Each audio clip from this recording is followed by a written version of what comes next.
Estamos de regreso a través de QTF y les agradezco mucho los comentarios y lo que nos escriben a través de nuestras redes, @QTF, @VallesB, y sus comentarios, pues sus opiniones. Gracias. Decíamos al principio de este programa, de aquí, de QTF, que vamos a platicar sobre el tema del corazón. Mañana, si la memoria no me falla, mañana es el Día Mundial del Corazón. Nos quisimos adelantar porque sabemos precisamente que pues mañana hay muchos eventos, de alguna forma pues hay conferencias, hay talleres, hay todo lo que se tiene que dar. Entonces tratamos de hacerlo el día de hoy y para eso invitamos al doctor José Luis Briceño, cardiólogo, médico adscrito al Servicio de Unidad Coronaria del Instituto Nacional de Cardiología Ignacio Chávez. Gracias, doctor, por estar con nosotros el día de hoy. Y al doctor Juan Verdejo, él también es cardiólogo, exdirector médico en el Instituto Nacional de Cardiología. Y bueno, tenemos aquí un dato del también estábamos leyendo y que me parece impresionante. Según la Federación Mundial del Corazón, cada año ocurren más de 20 millones de muertes por enfermedad cardiovascular en el mundo. Y de esta cifra, el 33% de estas muertes, de estas defunciones, se deben precisamente a enfermedades cardíacas, por lo que es la primera causa de muerte tanto en el ámbito personal como en el ámbito laboral. Yo les agradezco, doctor, que estén aquí con nosotros para platicar de este tema, pero empecemos por esta parte. Cuando alguien nos dice, cuando vamos al doctor y lo primero que nos dice es que hay un problema en el corazón, prácticamente el corazón se nos estruja pensando en que ya estamos casi condenados a muerte, ¿no? Pero creo que también hay muchas cosas que debemos de empezar a considerar, desde el cuidado que debemos de tener en nuestra alimentación, al cuidado del corazón, hasta lo que puede tener estas consecuencias de no estar en una constante revisión. Entonces, primero empecemos a entender cómo tenemos que trabajar para cuidar el corazón. No sé quién quiera empezar.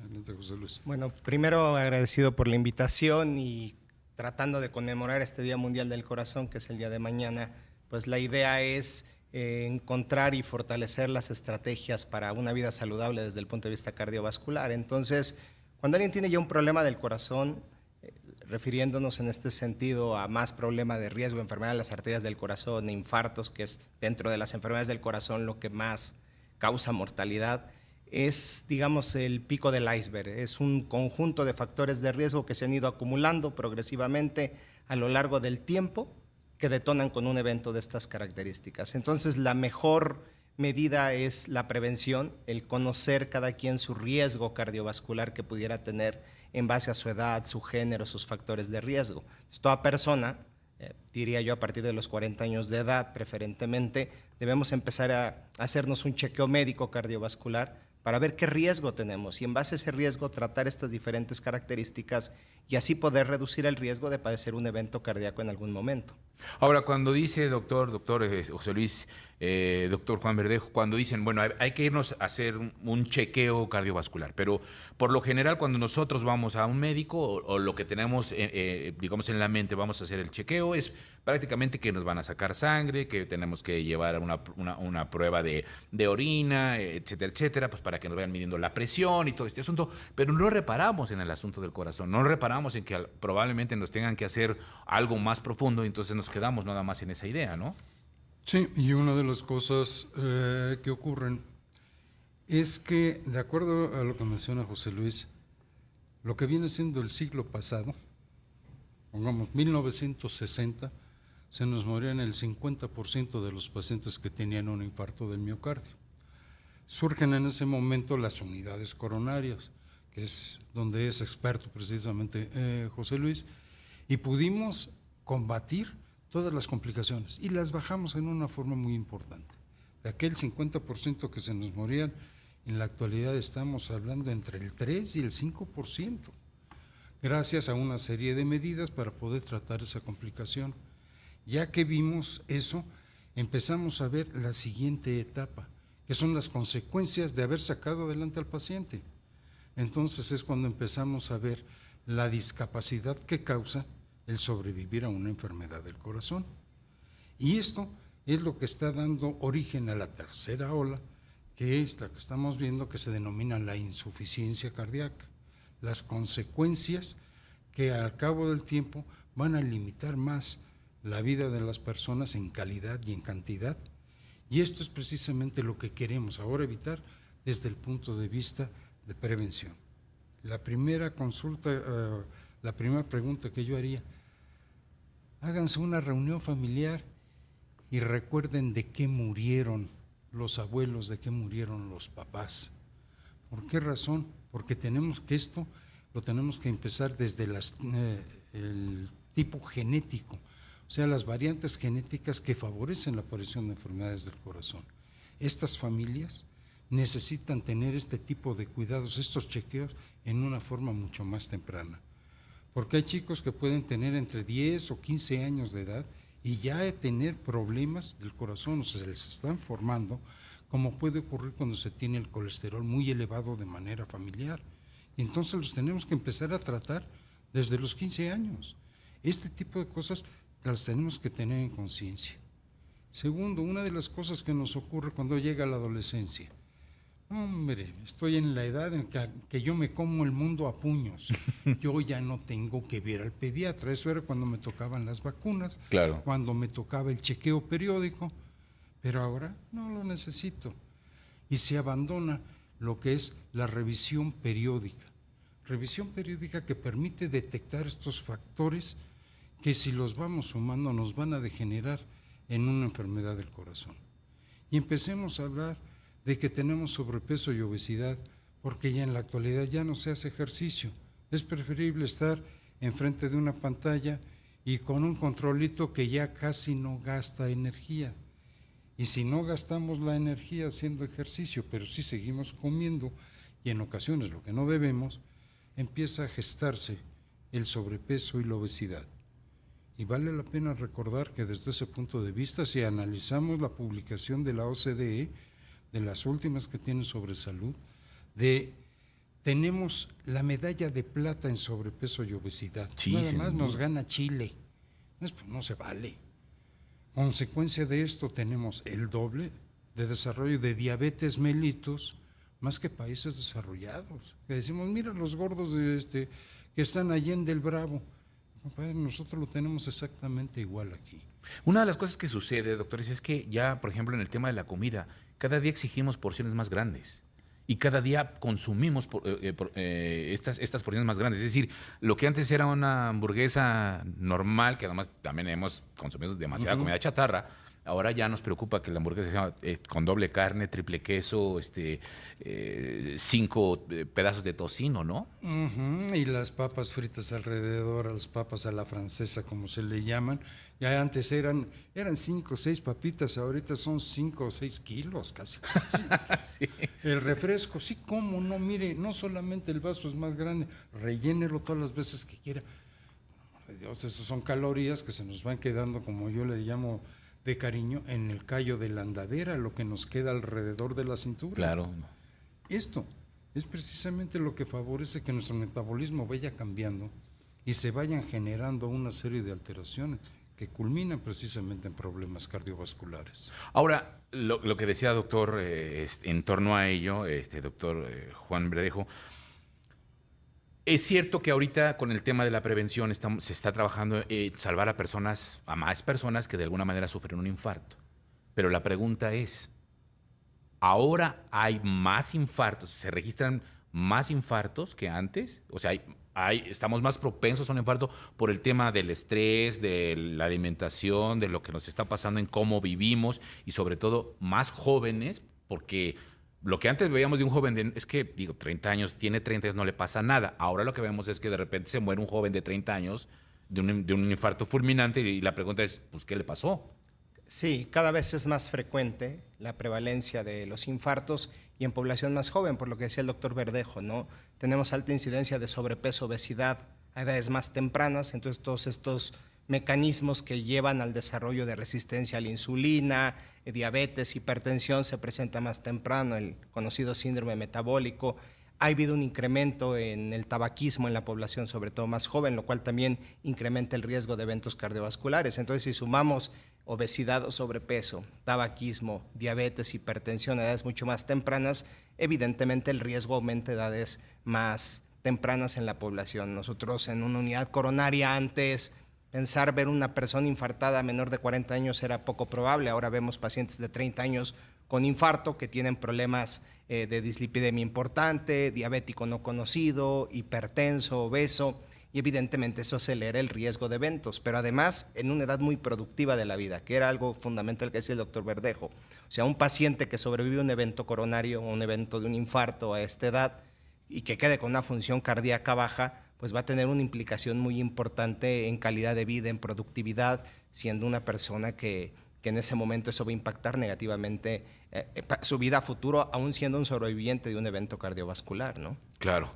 Permítanos, vamos a hacer una pausa y vamos a regresar para platicar y también para sacar una buena cantidad de preguntas de la audiencia.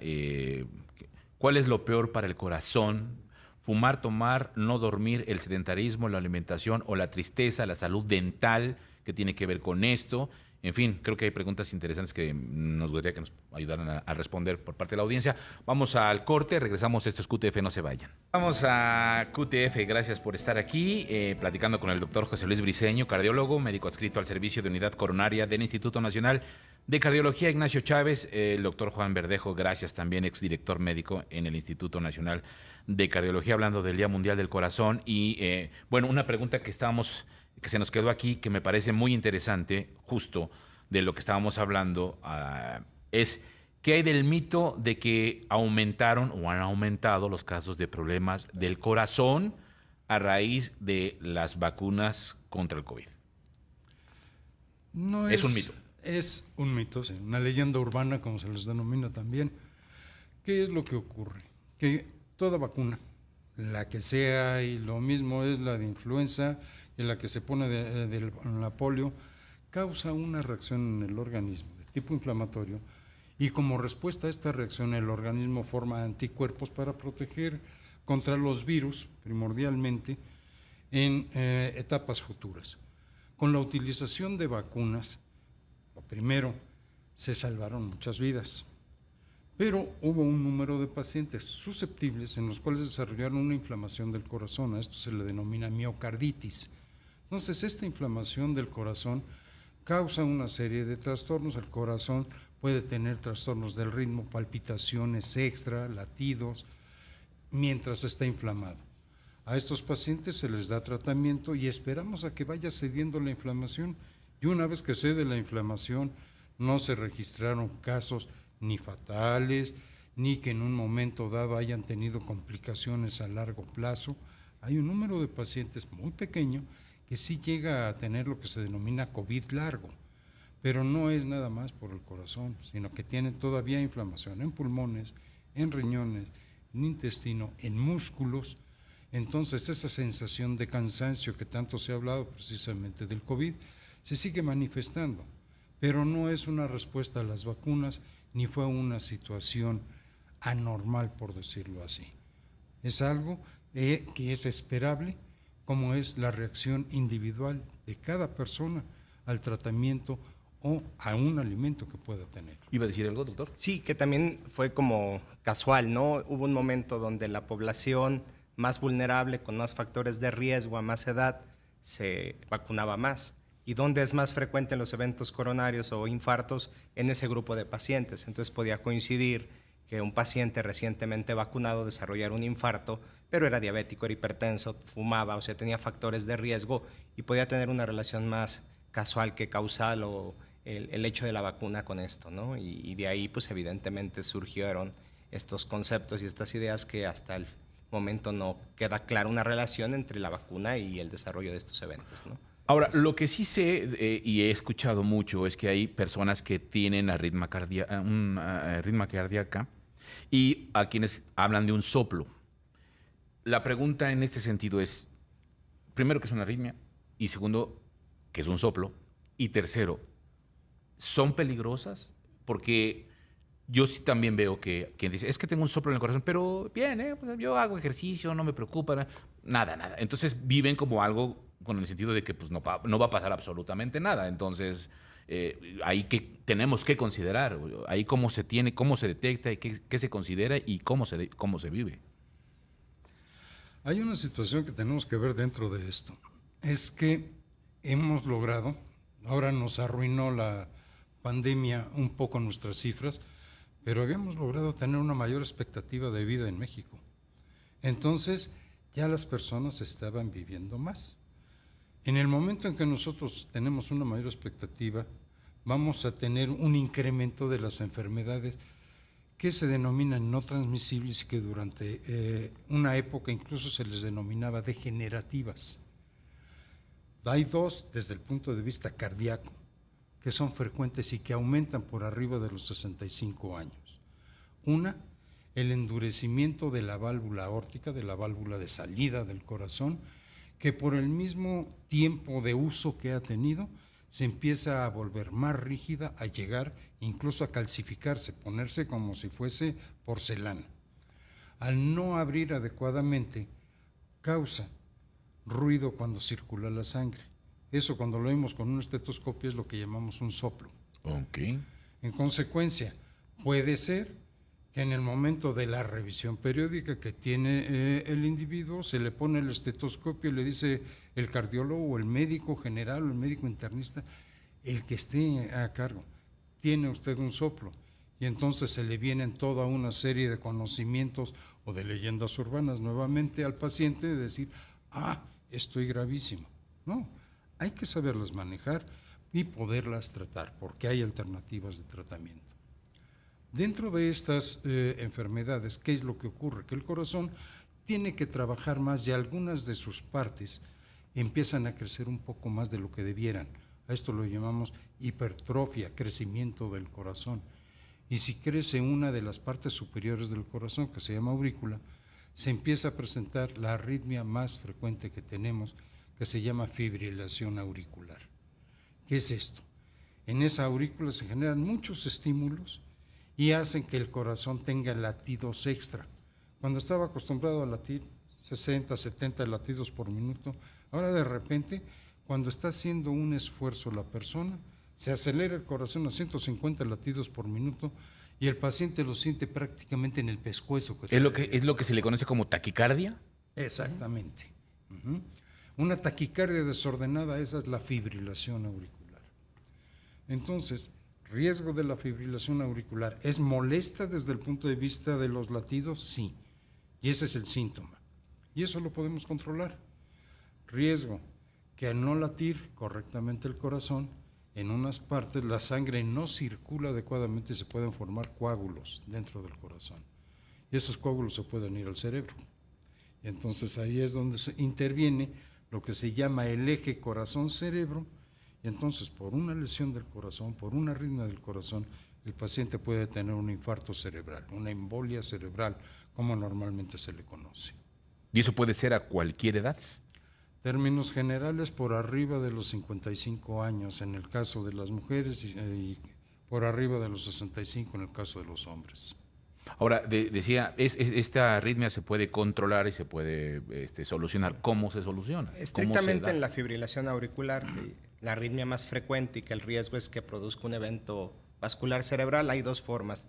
La primera es el control de la frecuencia, que no tenga taquicardia el paciente, que esté dentro de una frecuencia cardíaca normal, digamos, y la otra es el evitar un evento vascular cerebral. Entonces, ¿qué hacemos? Usamos anticoagulantes preferentemente para evitar que se formen esos coágulos, esos trombos dentro del corazón, y así uno de estos trombos pueda irse al cerebro y producir un infarto cerebral. Entonces, lo más importante es identificarla e iniciar un tratamiento anticoagulante en ese paciente previa a una evaluación médica muy correcta para evitar ese riesgo de un evento vascular cerebral.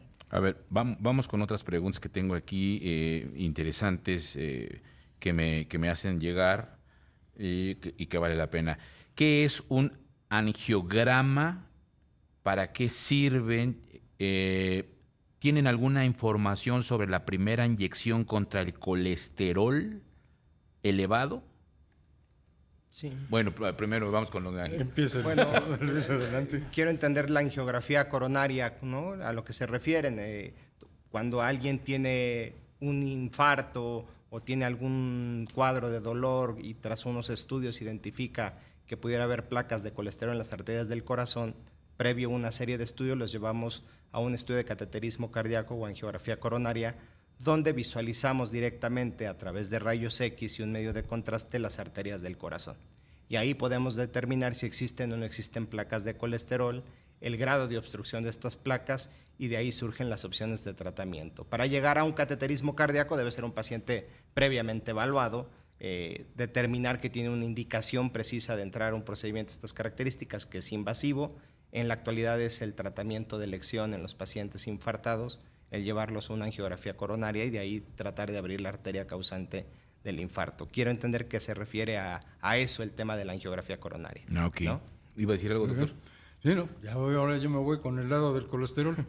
Una de las cosas es que, si lo vemos así, el infarto del miocardio, de lo que nos habló José Luis, más del 98% de las veces es debido a depósitos de colesterol en las arterias. Todos esos plaquitas de colesterol que hemos ido cultivando a lo largo de los años, con nuestra alimentación y nuestro estilo de vida, llega el momento en que pueden obstruir las arterias o complicarse con un coágulo y obstruirlas. Entonces, ya desde tiempo atrás sabemos que si bajamos nosotros lo que llamamos el colesterol malo, el colesterol de baja densidad, mejoramos precisamente la expectativa de vida, disminuimos las complicaciones de esta aterosclerosis en una forma muy importante. Entonces se ha buscado que tengamos fármacos que sean más potentes para bajar más el colesterol de baja densidad. Y sobre todo, si se puede tener de mayor duración, también lo hacemos. Fue a principios de siglo que nosotros empezamos a tener lo que se denominan estatinas, unas sustancias que bajan el colesterol en sangre, bloqueando su producción en una forma significativa. Y hemos tenido resultados muy importantes. Pero en la actualidad ya existen inyecciones, no una, son 3 inyecciones para bajar el colesterol. La bajan en una proporción muy importante, bloquean uno de los mecanismos de producción de colesterol del hígado y entonces pueden bajar el colesterol en más de un 70%. Esto es importantísimo porque ya ha podido demostrar que evitamos que la gente se muera como consecuencia de un infarto. Déjeme ir a una pausa, doctor, y ahorita regresamos. Les voy a quitar un poquito más de tiempo, así que no se vayan. Vamos al corte, regresamos. Tenemos más. Esto es QTF. Estamos de regreso aquí en QTF y platicando con el doctor José Luis Briceño y con el doctor Juan Verdejo en el Día Mundial del Corazón. Bueno, es mañana, pero decíamos, nos estábamos adelantando y también decíamos que estamos hablando de la vacuna contra el colesterol y le preguntaba, doctor Juan Verdejo, nos decía que sí, que ya hay 3 vacunas, etcétera, etcétera. Pero, ¿en qué caso se tiene que aplicar esta vacuna? Y sobre todo, ¿qué tenemos que considerar antes de aceptar esta vacuna, ¿no? O esta inyección. Claro, hay 3 medicamentos inyectables ya en la actualidad que se utilizan para bajar el colesterol. Está indicado en aquellos pacientes que con el tratamiento farmacológico, con los chochitos que les damos para bajar el colesterol, no alcanzamos la meta de descenso de colesterol y que sabemos que es en esa meta cuando podemos evitar complicaciones a futuro en el paciente. Para estos enfermos se pueden utilizar 2 de estas inyecciones que lo que hacen es bloquear parte del mecanismo de síntesis de colesterol que tiene el hígado. Y esta nos dura el efecto 2 semanas en términos generales. Con una potencia muy buena, ¿se alcanzan fácilmente las metas que tenemos? Sí, pero nos dura el efecto 2 semanas.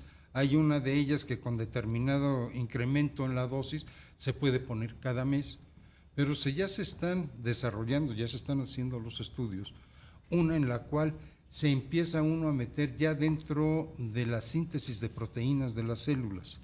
Y los microRNA, como se le denominan, puede ser de cada 6 meses o de cada año. Lógicamente, los resultados que se tienen hasta ahora son muy prometedores, pero también ha tenido, como siempre sucede, mucho gasto en lo que viene siendo investigación y desarrollo, cosa que eso normalmente termina pagándolo el paciente o quien pague precisamente los medicamentos. Entonces, se tiene ya la expectativa desde el punto de vista sanitario de poderlo utilizar, sí lo tenemos casi en la puerta. Poderlo utilizar en una forma importante, esto es amplio dentro de la población, eso ya va a ser un poco más pesado. Doctor José Luis Briceño, ¿qué otra tecnología podemos ya empezar a presumir que nos está ayudando en este momento? ¿La inteligencia artificial o algún desarrollo tecnológico que nos ayude precisamente a las cuestiones del corazón, prevenir infartos, detectar anomalías, detectar alguna insuficiencia cardíaca? Sí, el desarrollo en tecnología es muy importante y muy vasto dependiendo lo que uno esté buscando intencionadamente en un paciente. Regresando un poco al tema del colesterol, riesgo cardiovascular, el hacer un score de calcio coronario, que es una especie de tomografía de arterias del corazón, para medir la cantidad de calcio que hay en esas arterias, nos ayuda a estratificar mejor el riesgo cardiovascular, pudiendo llevar a un paciente que pareciera de riesgo bajo a lo mejor a un riesgo más alto y ahí intensificar el tratamiento.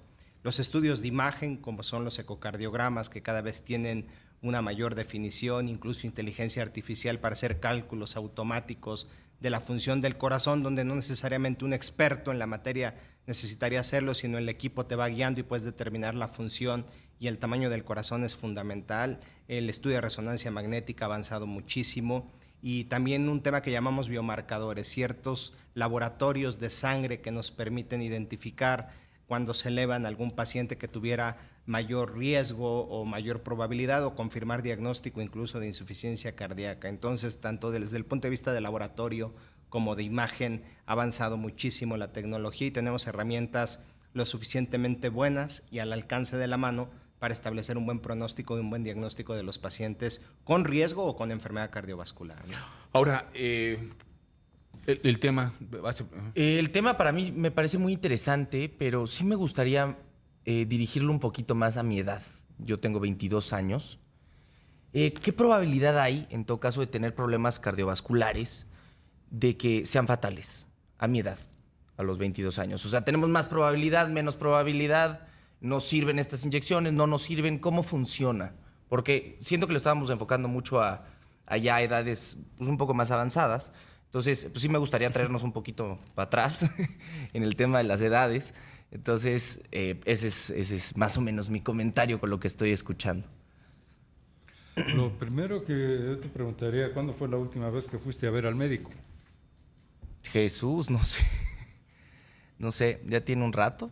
Por eso hablábamos de que una de las cosas importantes es mantener estas vigilancias periódicas. Okay. El hacerse los check-ups, simplemente uno al año no hace daño, dicen por ahí.